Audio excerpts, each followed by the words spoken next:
Hi എല്ലാവർക്കും ബോട്ടോയുടെ പുതിയൊരു വീഡിയോയിലേക്ക് സ്വാഗതം. അപ്പോൾ നമ്മൾ നോക്കാൻ പോകുന്നത് ഭൗതിക ശാസ്ത്രം എന്ന് പറയുന്ന ടോപ്പിക്കിലെ കുറച്ച് ചോദ്യങ്ങളാണ്. അപ്പോൾ നമുക്ക് ടൈമുള്ള ആ ചോദ്യങ്ങൾ നോക്കാം. സാന്ദ്രതയുടെ യൂണിറ്റ് ഏതാണ്? കിലോഗ്രാം പെർ മീറ്റർ ക്യൂബാണ്. അപ്പോൾ സാന്ദ്രതയുടെ യൂണിറ്റ് എന്താണ്? Kilogram per metre cube.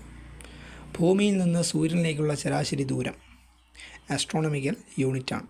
ഇപ്പോൾ ഭൂമിയിൽ നിന്ന് സൂര്യനിലേക്കുള്ള ശരാശരി ദൂരം എങ്ങനെ പറയുന്നു? ആസ്ട്രോണമിക്കൽ യൂണിറ്റാണ്. ഒരു ആസ്ട്രോണമിക്കൽ യൂണിറ്റ് എന്ന് പറയുമ്പോൾ എത്ര കിലോമീറ്ററാണ്? എത്രയാണ്? 15 കോടി കിലോമീറ്ററാണ്. അപ്പോൾ ഒരു ആസ്ട്രോണമിക്കൽ യൂണിറ്റ് എന്ന് പറയുമ്പോൾ എത്ര കിലോമീറ്ററാണ്? 15 കോടി കിലോമീറ്ററാണ്. പ്രകാശം ശൂന്യതയിലൂടെ സഞ്ചരിക്കുന്ന ദൂരം 3 × 10⁸ മീറ്റർ പെർ സെക്കൻഡാണ്. പ്രകാശം ശൂന്യതയിലൂടെ സഞ്ചരിക്കുന്ന ദൂരം എത്രയാണ്? 3 × 10⁸ മീറ്റർ പെർ സെക്കൻഡാണ്.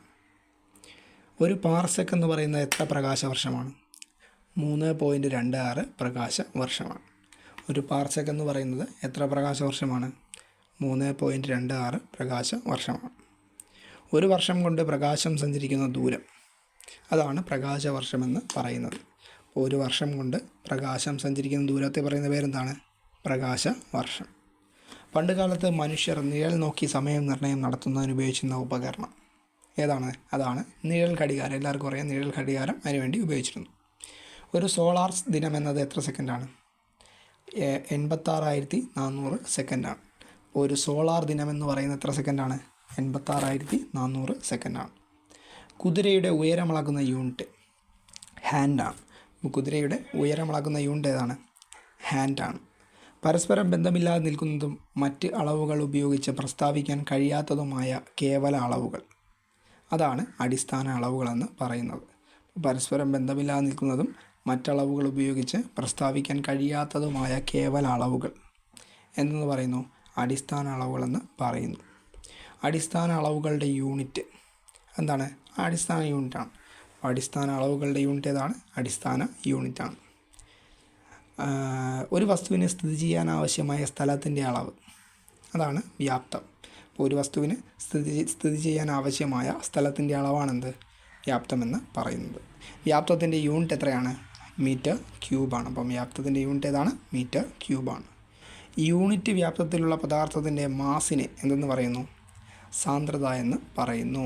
അപ്പോൾ യൂണിറ്റ് വ്യാപ്തത്തിലുള്ള പദാർത്ഥത്തിൻ്റെ മാസിനെ എന്ത് പറയുന്നു? സാന്ദ്രത എന്ന് പറയുന്നു.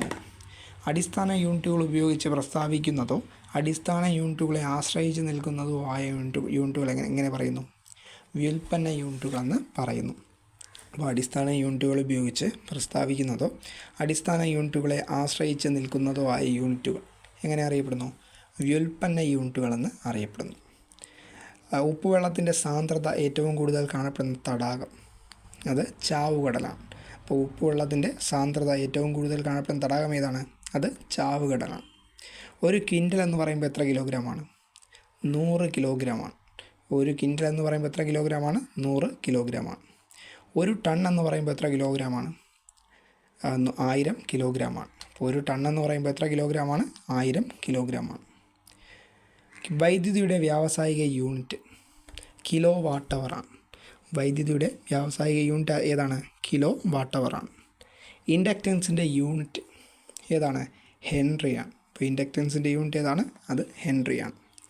ലെൻസിൻ്റെ പവർ അളക്കുന്ന യൂണിറ്റ് ഡയോപ്റ്ററാണ്. അപ്പോൾ ലെൻസിൻ്റെ പവർ അളക്കുന്ന യൂണിറ്റ് ഏതാണ്? അത് ഡയോപ്റ്ററാണ്. ഒരു മില്ലി സെക്കൻഡ് എന്നത് എത്ര സെക്കൻഡാണ്? 10⁻³ സെക്കൻഡാണ്. അപ്പോൾ ഒരു മില്ലി സെക്കൻഡ് എന്ന് പറയുമ്പോൾ എത്രയാണ്? 10⁻³ സെക്കൻഡാണ്. ആംബിയർ എന്തിൻ്റെ SI യൂണിറ്റാണ്? വൈദ്യുത പ്രവാഹ തീവ്രതയുടെ യൂണിറ്റാണ് ആംബിയർ എന്ന് പറയുന്നത്. അപ്പോൾ ആംബിയർ എന്തിൻ്റെ SI യൂണിറ്റാണ്? വൈദ്യുത പ്രവാഹ തീവ്രതയുടെ SI യൂണിറ്റാണ് ആംബിയർ എന്ന് പറയുന്നത്. താപനിലയുടെ SI യൂണിറ്റ് കെൽവിനാണ്. അപ്പോൾ താപനിലയുടെ SI യൂണിറ്റ് എന്താണ്? കെൽവിനാണ്. പ്രകാശ തീവ്രതയുടെ SI യൂണിറ്റ് അത് ക്യാൻഡലയാണ്. അപ്പോൾ പ്രകാശ തീവ്രതയുടെ SI യൂണിറ്റ് എന്താണ്? അത് ക്യാൻഡലയാണ്. ബ്ലൈസി പാസ്കലിൻ്റെ പേരിൽ നാമകരണം ചെയ്യപ്പെട്ട പാസ്കൽ എന്തിൻ്റെ യൂണിറ്റാണ്? അത് മർദ്ദത്തിൻ്റെ യൂണിറ്റാണ്. അപ്പോൾ ബ്ലൈസി പാസ്കലിൻ്റെ പേരിൽ നാമകരണം ചെയ്യപ്പെട്ട പാസ്കൽ എന്നത് എന്തിൻ്റെ യൂണിറ്റാണ്? മർദ്ദത്തിൻ്റെ യൂണിറ്റാണ്. ഏത് ശാസ്ത്രജ്ഞൻ്റെ പേരിൽ നിന്ന് രൂപപ്പെട്ടതാണ് പൊട്ടൻഷ്യൽ വ്യത്യാസത്തിൻ്റെ യൂണിറ്റ്? അലക്സാൻഡ്രോ വോൾട്ടയുടെ ആ ഒരു പേരിൽ നിന്ന് രൂപപ്പെട്ടതാണ്. അപ്പോൾ ഏത് ശാസ്ത്രജ്ഞൻ്റെ പേരിൽ നിന്ന് രൂപപ്പെട്ടതാണ് പൊട്ടൻഷ്യൽ വ്യത്യാസത്തിൻ്റെ യൂണിറ്റ്?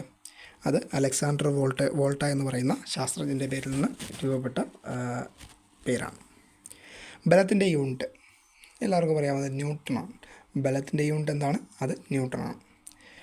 പരിമാണത്തോടൊപ്പം ദിശ കൂടി പ്രസ്താവിക്കുന്ന അളവുകൾ സദിശ അളവുകളാണ്. ഇപ്പോൾ പരിമാണത്തോടൊപ്പം ദിശ കൂടി പ്രസ്താവിക്കുന്ന അളവുകൾ ഏതാണ്? സദിശ അളവുകളാണ്. ദിശ പ്രസ്താവിക്കാത്ത അളവുകൾ അദിശ അളവുകളാണ്. ദിശ പ്രസ്താവിക്കുന്ന അളവുകൾ സദിശ അളവുകൾ, ദിശ പ്രസ്താവിക്കാത്ത അളവുകൾ അദിശ അളവുകൾ. ബലം എന്തിനുദാഹരണമാണ്? ബലം ഒരു സദിശ അളവാണ്. ബലം ഏതളവിന് ഉദാഹരണമാണ്? സദിശ അളവിന് ഉദാഹരണമാണ്. യൂണിറ്റ് സമ്പ്രദായം ലോകവ്യാപകമായി അംഗീകരിച്ച വർഷം 1960-ലാണ്. അപ്പോൾ യൂണിറ്റ് സമ്പ്രദായം ലോകവ്യാപകമായി അംഗീകരിച്ചെന്നാണ് 1960-ലാണ്. പ്രവൃത്തിയുടെ യൂണിറ്റ് എന്താണ്? ജൂളാണ്. അപ്പോൾ പ്രവൃത്തിയുടെ യൂണിറ്റ് എന്താണ്? ജൂളാണ്. ഫാരഡ് എന്നത് എന്തിൻ്റെ യൂണിറ്റാണ്? കപ്പാസിറ്റൻസിൻ്റെ യൂണിറ്റാണ് ഫാരഡ് എന്ന് പറയുന്നത്. അപ്പോൾ ഫാരഡ് എന്നത് എന്തിൻ്റെ യൂണിറ്റാണ്? കപ്പാസിറ്റൻസിൻ്റെ യൂണിറ്റാണ്. അപ്പോൾ ഭൗതികശാസ്ത്രം എന്ന് പറയുന്ന ടോപ്പിക്കിൽ ഈ വീഡിയോയിൽ ഇത്രയും ചോദ്യങ്ങളാണ് നമ്മൾ പറഞ്ഞത്.